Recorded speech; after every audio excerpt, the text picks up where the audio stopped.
good to see you all. I hope you're ready for a very hot day today. Hopefully you'll have some air conditioning and some water to cool you down. Let's start with two songs. The first is There Is None Like You, followed by Say the Word.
Heavenly Father, thank you for guiding us and bringing us here to worship you today.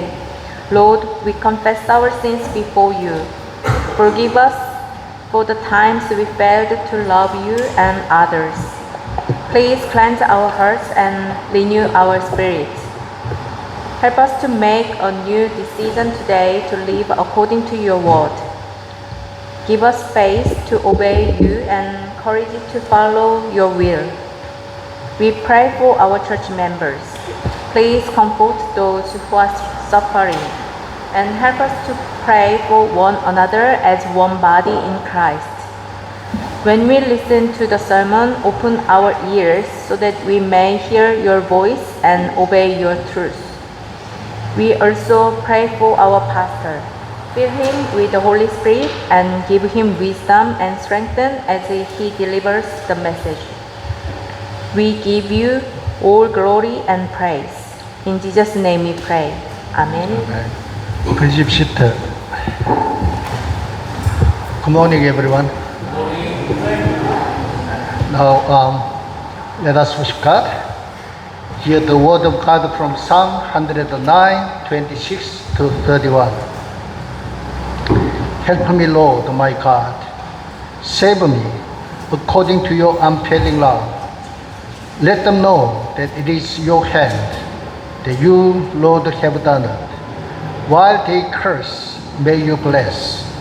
May those who attack me be put to shame, but may your servant rejoice.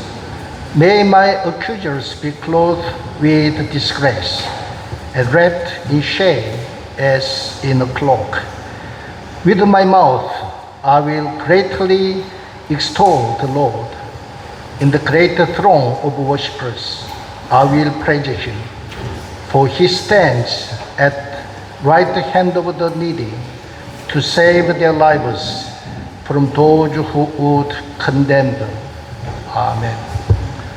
Now let us for quiet time worshiping God, bringing our repentant hearts, confessing our personal sins, wrongdoings, and shortcomings also, asking His mercy and grace. After that, we all confess as a congregation. Let us pray.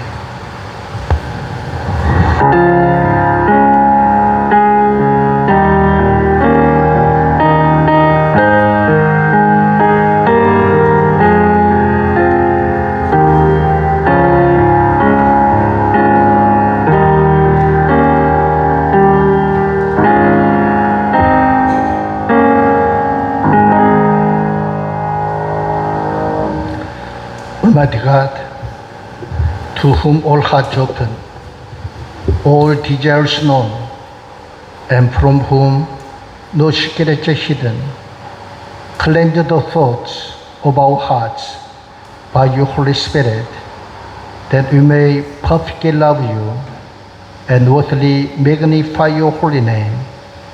If we claim to be sinners, we are self-deceived and strangers to the truth.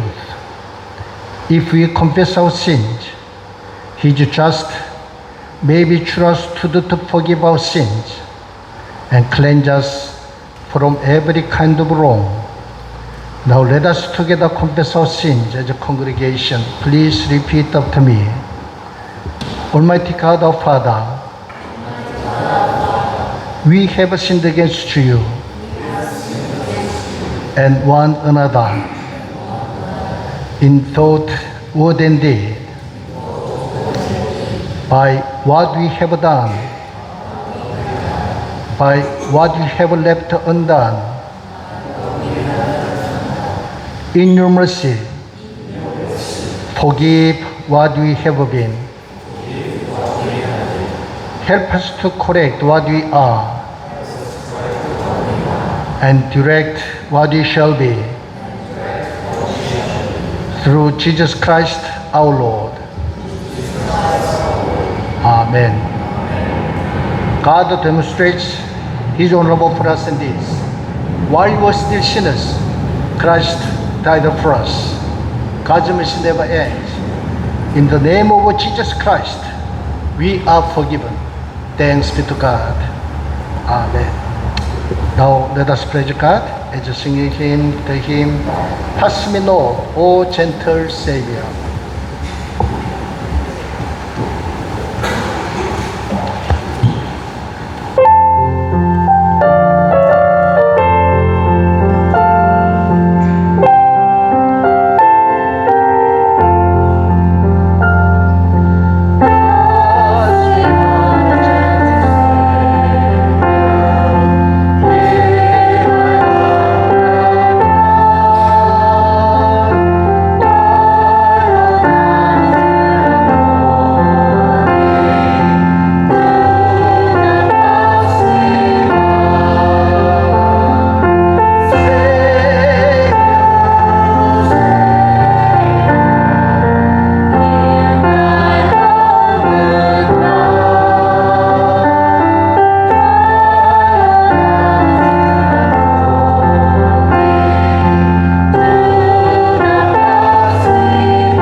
While standing, let us say the Apostles' Creed.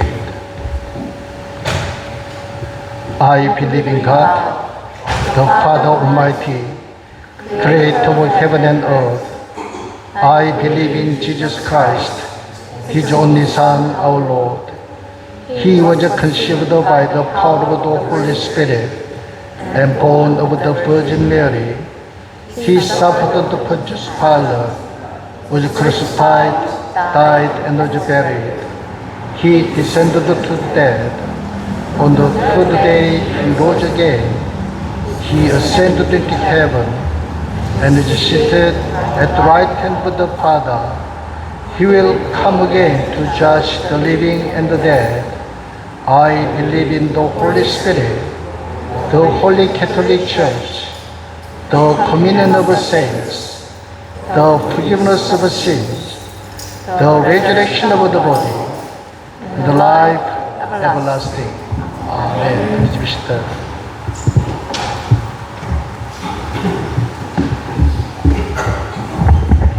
Good morning.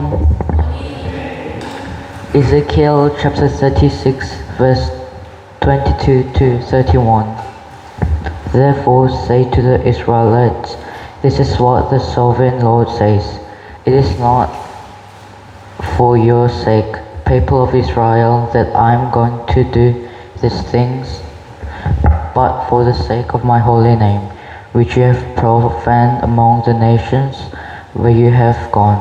I will show the holiness of my great name, which has been profaned among the nations, the name you have profaned among them. Then the nations will know that I am the Lord, declares Sovereign Lord, when I am proved holy through you before their eyes. For I will take you out of the nations, I will gather you from all the countries and bring you back into your own land.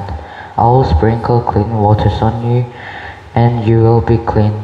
I will cleanse you from all your impurities and from all your idols. I will give you a new heart and put a new spirit on you. I will remove from you your heart of stone and give you a heart of flesh. And I will put my spirit in you and move you to follow my decrees and be careful to keep my laws. Then you will live in the land I gave your ancestors. You will be my people and I will be your God. I will save you from all your uncleanness. I will call for the grain and make it plentiful and will not bring famine upon you. I will increase the fruit of trees and the crops of the fields so that you will no longer suffer disgrace among the nations because of the famine. Then you will remember your evil ways and wicked deeds, and you will loathe yourselves for your sins and detestable practices. Amen.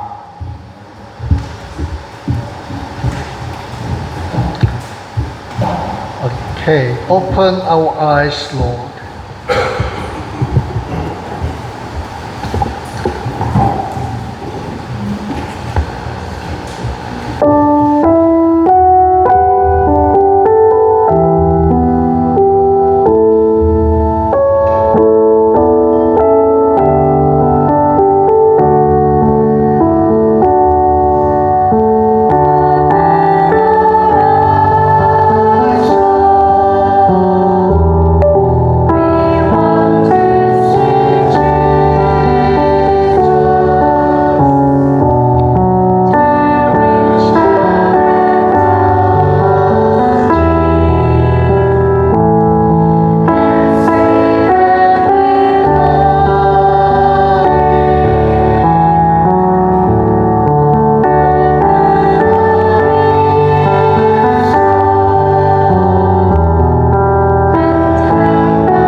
walk around and greet each other.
Good morning.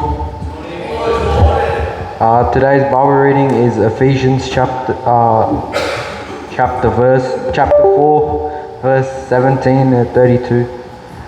This I say therefore and testify in the Lord that ye henceforth walk not as other Gentiles walk in the vanity of their mind, having the understanding darkened, being alienated from the life of God through the ignorance that is in them, because of the blindness of their heart, who being past feeling have given themselves over unto lasciviousness, to work all uncleanness with greediness. But ye have not so learned Christ. If so be that ye have heard him and have taught by him, as the truth is in Jesus, that ye put off concerning and former conversation the old man, which is corrupt according to the deceitful lust, and be renewed in the spirit of the mind. And that ye put on the new man, which after God is created in righteousness and true holiness. Wherefore, putting away lying, speak every man truth with his neighbour, for we are neighbours one of another. Be ye angry and sin not. Let not the sun go down upon your wrath. Neither give place to the devil. Let him that stole steal no more, but rather let him labour, working with his hands the thing which is good, and which he may have to give to him that needeth. Let no corrupt communication proceed out of your mouth, but that which is good to the use of edifying, that it may minister grace unto the hearers. And grieve not the Holy Spirit of God, whereby ye are sealed unto the day of redemption. Let all bitterness and wrath and anger and clamour and evil speaking be put away from you with all malice. And be ye kind to another, tender-hearted, forgiving one another, even as God for Christ's sake have forgiven you. Amen.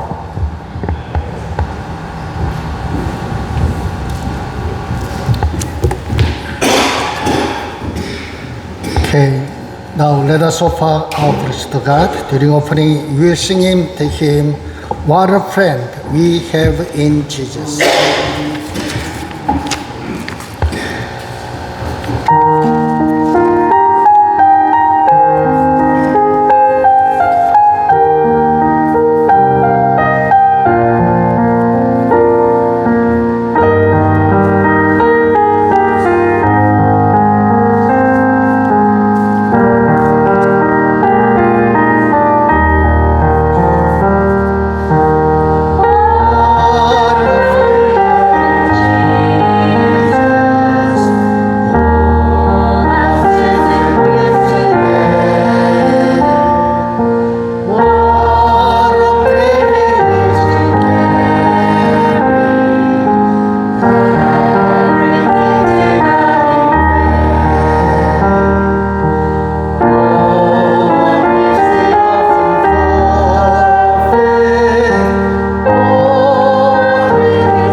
While standing up, let us commit ourselves to God. Let us pray. We thank you, God, for all your good gifts, which we have received as tokens of your love for us. Accept these gifts, tithes and offerings, that we now bring to you as tokens of our gratitude and heartfelt thanks, and use them in the service of your kingdom. For Jesus' sake. Amen. Please be seated. Now let us read all together again today's key verse, which is Ephesians chapter 4, verses 23 and 24. 23 and 24. Okay, let's go. To be made new in the attitude of your minds, and to put on the new self, created to be like God in true righteousness and holiness.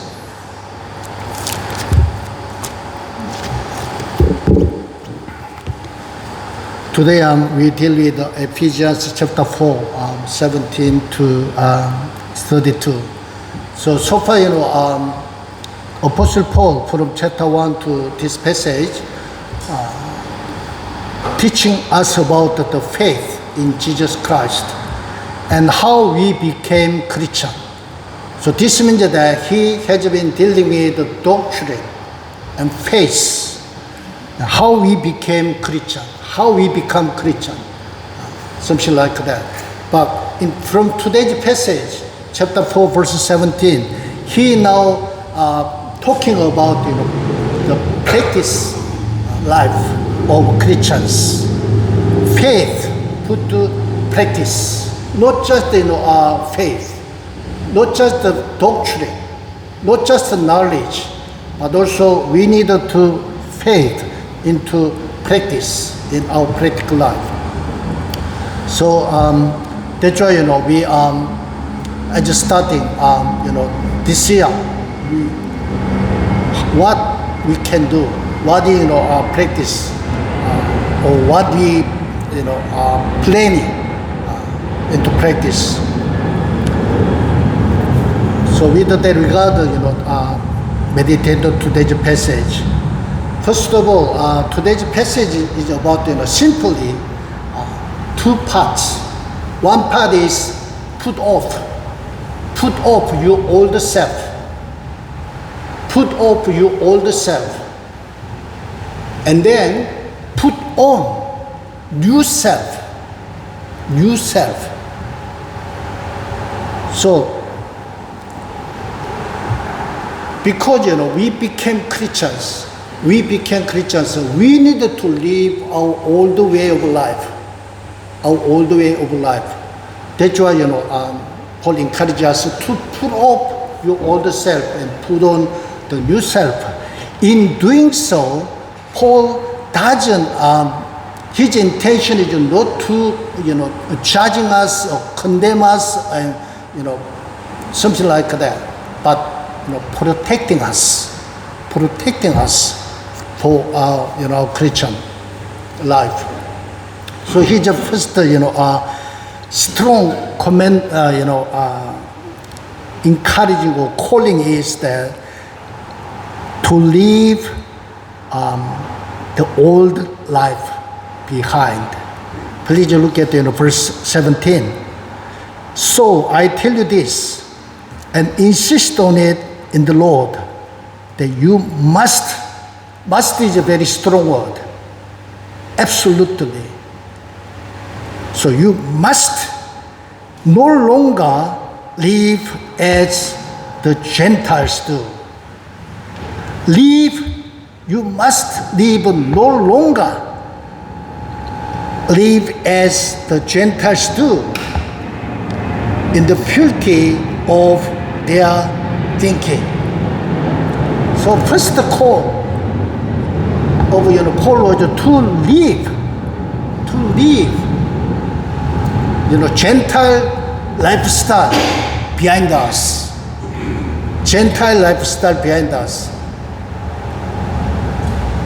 And then what kind of lifestyle is the Gentile? The way of life of Gentiles.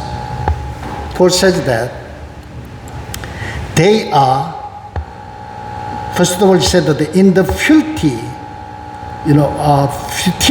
of their thinking, and they are darkened in the understanding. Darkened in the understanding. So they lived in darkness. Darkness. And then he said that separated from the life of God because of the ignorance that is in them due to the hardening of their hearts. Paul says dealing with the ignorance. But this ignorance is not just the natural ignorance. This ignorance comes from their hardening their hearts like a stone. As they did, their ancestors did in the Old Testament. Even though God showed a lot of miracles, God revealed that He is the God of Israelites. God of Israel, their God. But Israelites continually made their hearts hardened, like a stone. That's why in the Old Testament, we could read that their heart became stone. So, the stone of heart. And then God's work is, changing the stone of heart to be stone heart of flesh, no stone. This is the work of God. So Gentiles live in ignorance, without knowing God. But this is not just natural ignorance. This is a very deliberate ignorance, hardening their hearts. So very rebellious ignorance. We can see, the Gentiles, the way of Gentiles lifestyle like this. They deliberately reject God. Deliberately be ignorant of God. And also, verse 19 says that, having lost all sensitivity, they have given themselves over to sensuality so as to indulge in every kind of impurity, and they are full of greed. Here we can see two words. One is sensitivity. The other one is sensuality.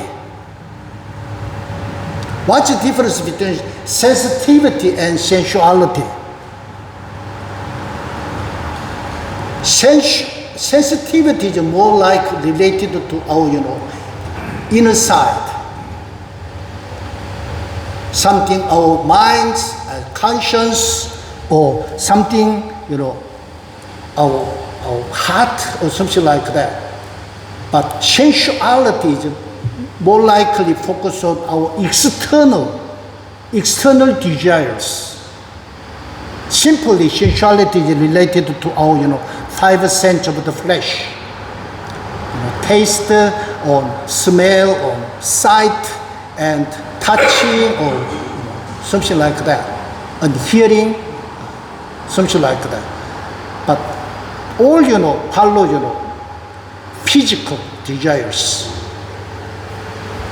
So that's why Paul said that in verse 19. Having lost all sensitivity, all inner, something decision or mind,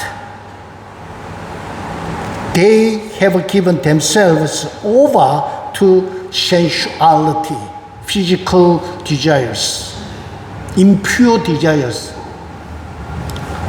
so as to indulge in every kind of impurity, and they are full of greed. This is the way of Gentiles.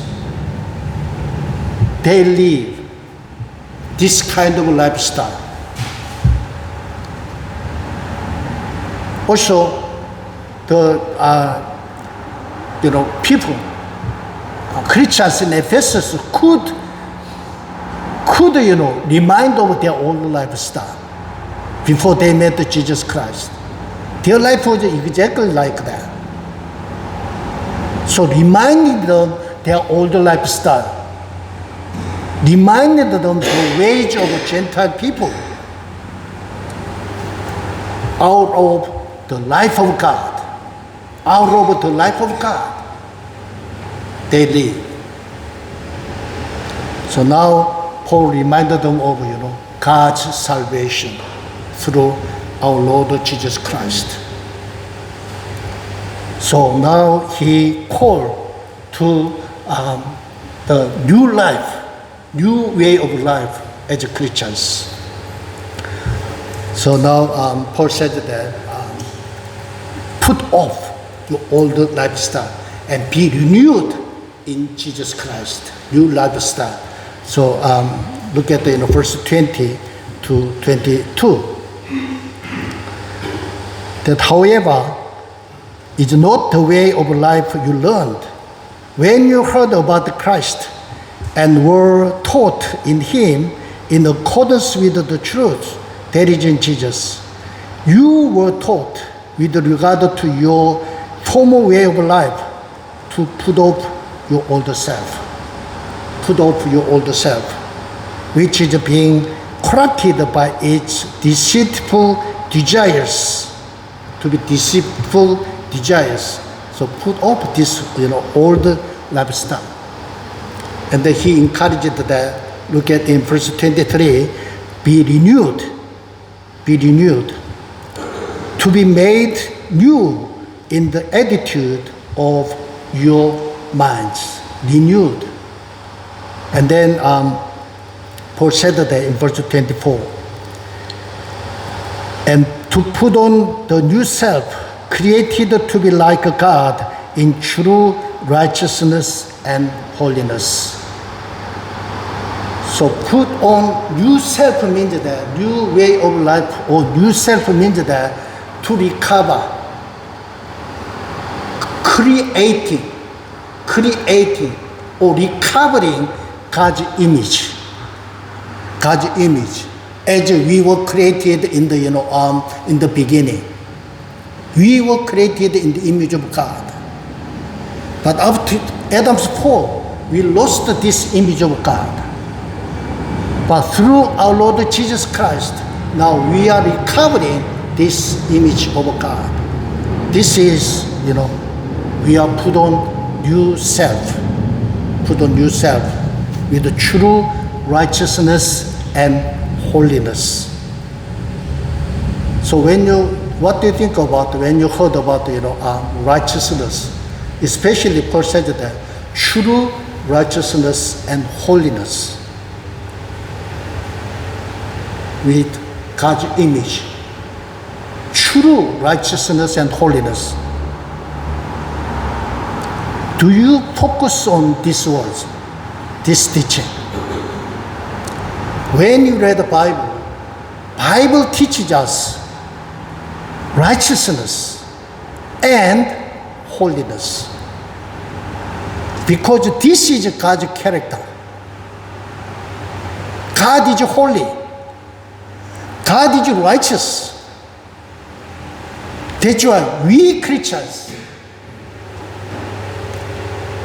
recovered the image of God should live in true righteousness and holiness.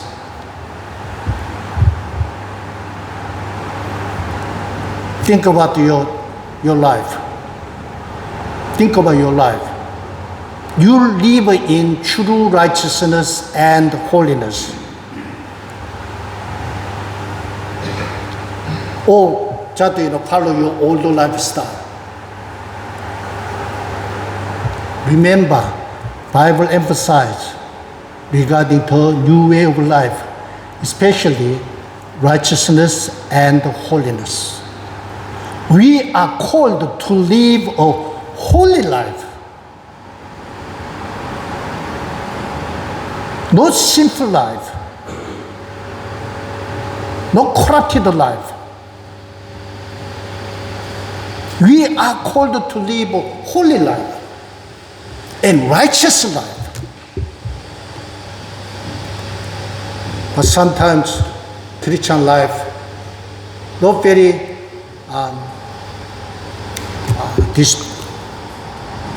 how can I say, different or way of life from those of Gentiles.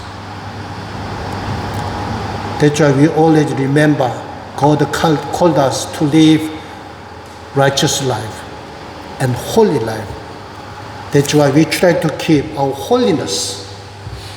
We try to keep holiness, God's holiness in our hearts, in our lives. That's very, very important. So in this way, God wants us to live, restoring, creating God's image in our hearts as we created in the beginning. And after that, Paul said that live out the new life together. New life together. He deals with something practical issues. Please look at verse 25. Paul said that, therefore each of you must put off falsehood and speak truthfully to your neighbors, for we are all members of one body. So practical new life, live a new life is that speak truth. Speak truth.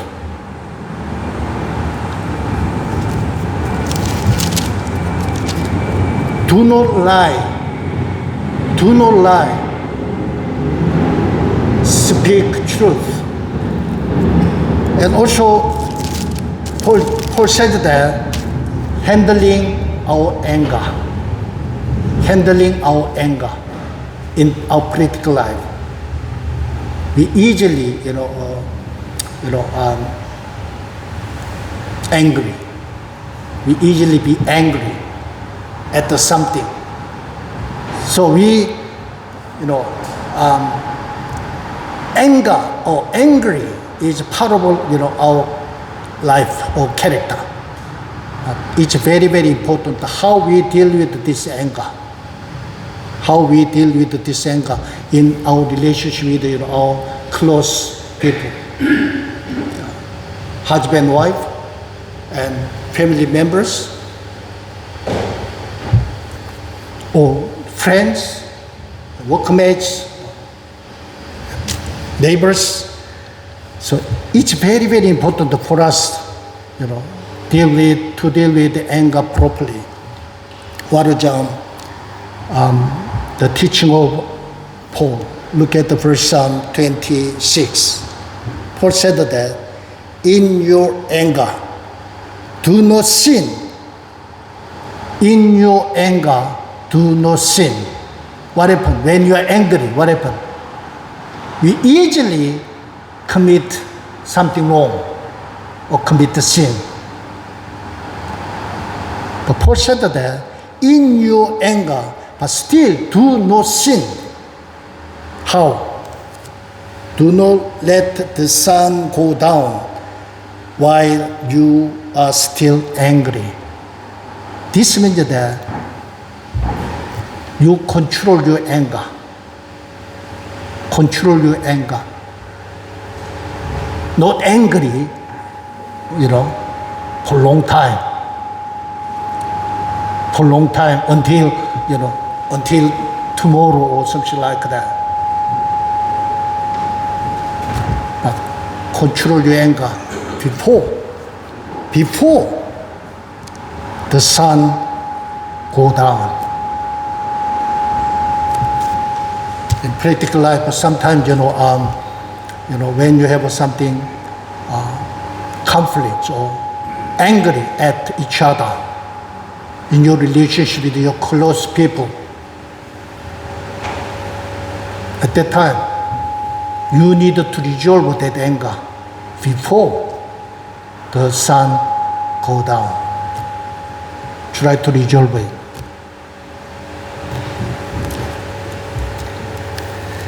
And then he deal with that work to give. Work to give. Look at verse 28. And do not give the devil a foothold. This means that don't give any chance to devil to destroy you or distract you.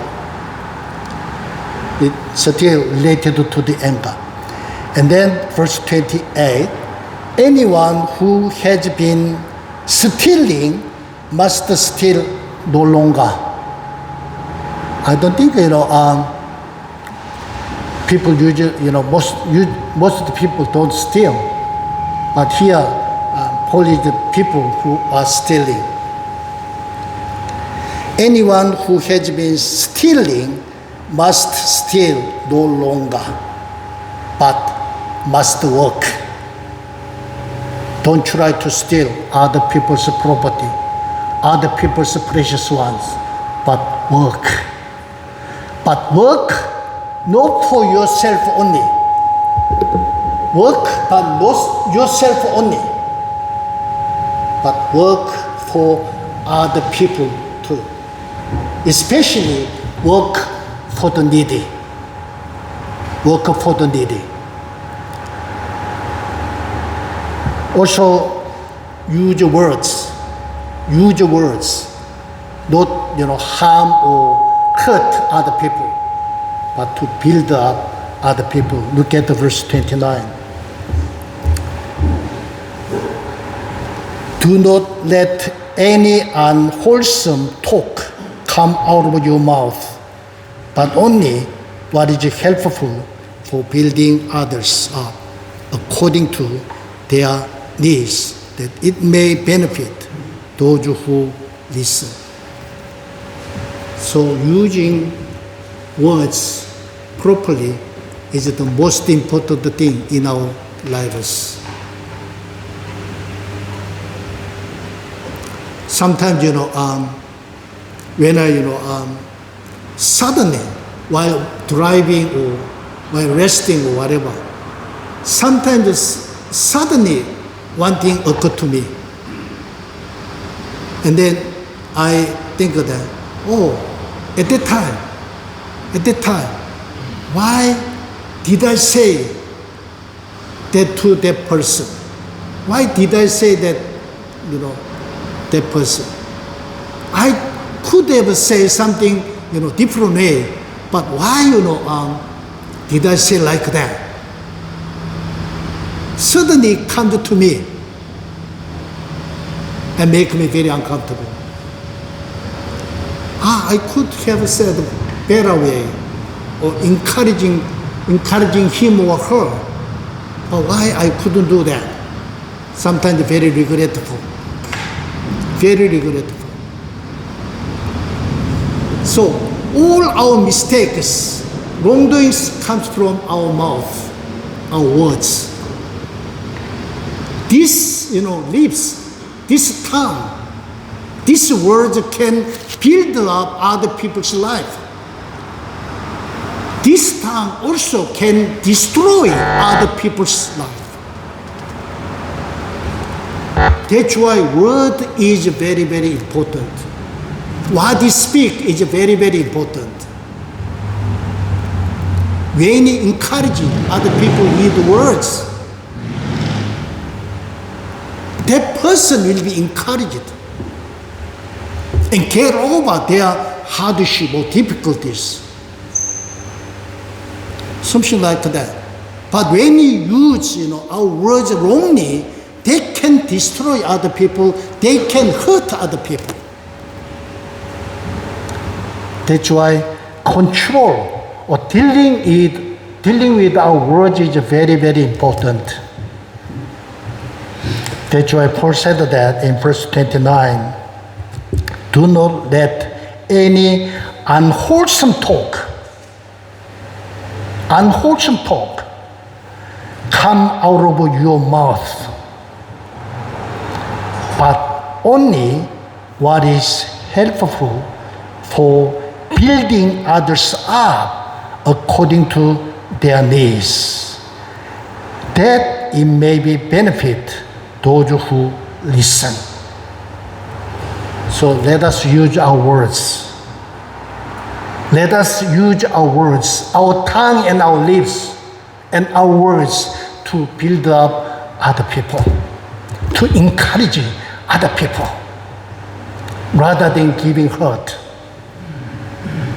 When you use wrong words, when you hurt other people, when you discourage other people, that result come to me first. Come to me first. But when you use, our words properly, control our words properly, and use that words, building up and encourage other people, it is I, it is we are encouraged the first. So when we build up other people, we build up ourselves first. That's why control our words is very, very important. Let us try hard. God called us to live a righteous life. God called us to live a holy life. God called us to build up other people rather than discourage other people or hurt other people. And also look at the verse 30. And do not grieve the Holy Spirit of God.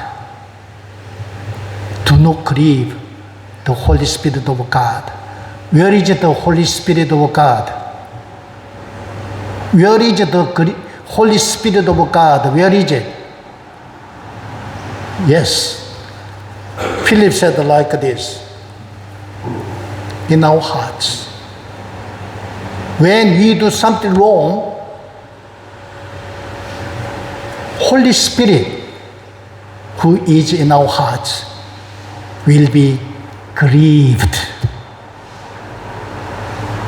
When we do something wrong, unrighteous, unholy, hurting other people, the Holy Spirit will be grieved in our hearts, in our inside. That's why Paul said that, do not grieve the Holy Spirit of God, with whom you were sealed for the day of redemption. In Holy Spirit, we are sealed.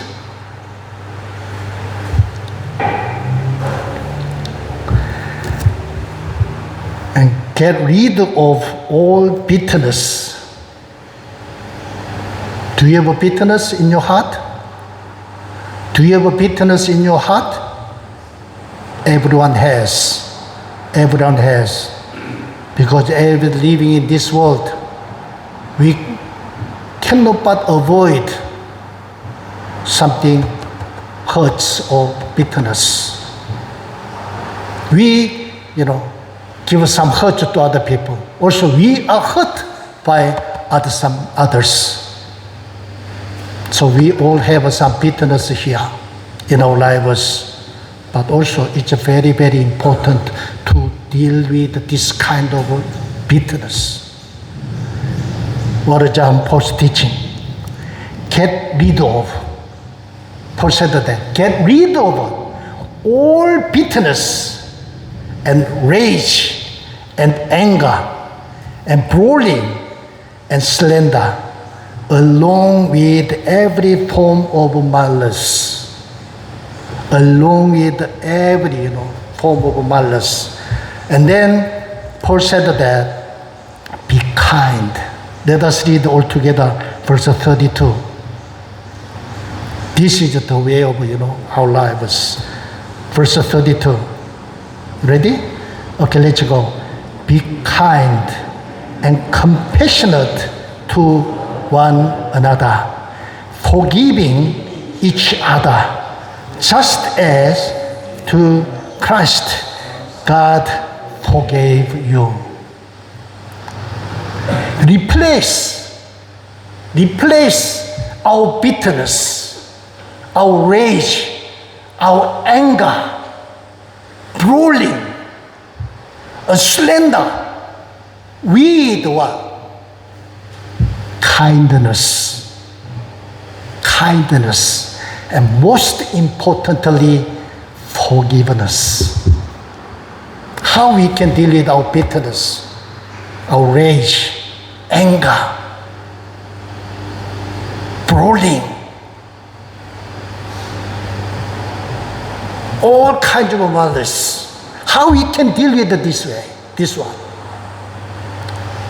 We can resolve this one as replacing kindness and forgiveness. When something bitterness come up and try to hurt you, think about God's forgiveness. When you think about someone who hurt you, someone, give you some, hurt and hardship, very hard to forgive them. But you can forgive them when you meditate on Jesus' forgiveness for your life. Think about how miserable we were, how sinful we were, how terrible we were. But Jesus forgave all our sins and sacrificed his life on the cross until his death on the cross. So when you meditate on Jesus' forgiveness of my life, we can forgive other people. In this way, we can deal with this bitterness and on all kind of malice we can remove from our hearts. So, Paul gives us very practical Christian lifestyle, very critical Christian lifestyle. Wow, how we have to live from now on. Put off our old being, all kinds of malice, all kinds of corruption, all kinds of sinful desires. So even Paul teaches us how to deal with all kinds of bitterness and all bad things. So it's most important for us to live righteous life, holy life, and also kind life, and also forgiving life. That's God's purpose to call us. Let us see the conclusion. Let us leave our old lifestyle and live a new one by listening to God's words. This is the first, thing we can do. First of all, we can do this. We can leave old lifestyle and live new lifestyles, listening to God's words and treating one another truthfully, graciously, and sacrificially. Okay, now let us pray, God. Almighty God, gracious Father, lead us out of our old ways of life and renew us by your Holy Spirit. Clothe us in the new life of Christ, a life shaped by truth, grace, kindness, and forgiveness. Make our words healing, our hearts tender, and our love sacrificial, just as you have loved us in Christ. In Jesus' name we pray. Amen. Now let us sing Erronio Blessing 352.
of our Lord Jesus Christ, the love of God, the fellowship of the Holy Spirit be with us all, now and forever.